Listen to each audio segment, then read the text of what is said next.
Hello guys! Welcome back to my YouTube channel. Ang pag-uusapan naman natin ngayon ay kung ano-ano ang mga benepisyo ng luyang dilaw sa ating katawan. Siguro naman guys ay pamilyar din sa inyo ang luyang dilaw. Kaiba lang ito doon sa luya na lagi nating ginagamit sa pagluluto. Kung nakikita niyo guys, ang kamay ko ay nagdidilaw kasi kahihiwa ko lang din ng luyang dilaw para iinumin ko. Kasi araw-araw din akong umiinom nito. Ayan, nakikita niyo yan. Talagang kakaiba din yung kanyang kulay. Talagang dilaw siya, kaya tinawag siyang luyang dilaw. Magkaiba doon sa luyang ating hinihahalo sa pagluluto. Ayan. Bumili ako nito kahapon ng bali 20 pesos. Yun, madami-dami na din siya guys. Ayan, isang balot ng cellophane, plastic cellophane yan. Ayan, dilaw na dilaw yan. At yung kamay ko ay nagdidilaw din kasi kahihiwa ko lang. Pero mas maganda dito guys, pinapakuluan nyo ng 5 hanggang 10 minuto. Ayan. Yan ang luyang dilaw. Ito yung luyang dilaw guys. Ayan.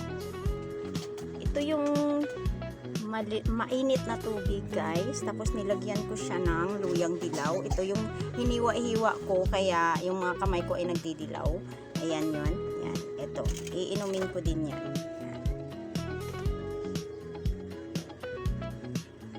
Ayan. So kung nakikita nyo, napapansin nyo ay nagdidilaw na din yung tubig, diba? Kaysa doon sa luya na ano natin, talagang hindi nag-iiba yung kulay nun pag yun ang ininom nyo, pero pwede din yun. Kaya lang mas mabisa itong luyang dilaw na ito. So bago tayo magpatuloy guys, ay pwede bang mag-subscribe ka muna sa aking channel para lagi kang updated sa aking mga video. Mga benepisyo ng luyang dilaw sa ating katawan. Una, nakakalinis ng dugo. Pangalawa, nagpapalakas ng kalusugan sa puso. Pangatlo, nakakaiwas ng pagsakit ng ulo. Pang-apat, mabuti din ito sa kalusugan ng ating mga balat. Pang-lima, nakakaalis ito ng taghiyawat o acne. Pang-anim, ay nakakatulong sa pagbabawas ng timbang. Kapag gusto mong magbawas ng timbang, halimbawa sobrang taba ka, tapos gusto mong mabawasan yung timbang mo, magpapapayat ka, pwedeng-pwede ang luyang dilaw sa pagda-diet mo. Pang-anim, tumutulong para mapa-improve ang blood circulation.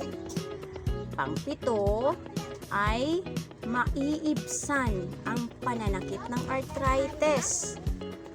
Pag araw-araw kang umiinom ng turmeric or luyang dilaw, ay maiiwasan mo ang magkakaroon ng sipon. Ang turmeric or luyang dilaw ay tumutulong din upang magiging malusog ang iyong atay. Tumutulong din ito para ma-improve ang iyong digestion.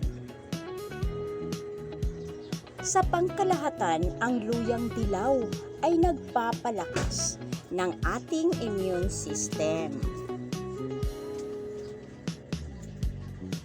Kaya kung gusto mong magiging malusog, magiging malakas ang iyong katawan sa araw-araw, isali mo ang luyang dilaw sa araw-araw ng iyong pamumuhay. Ayan.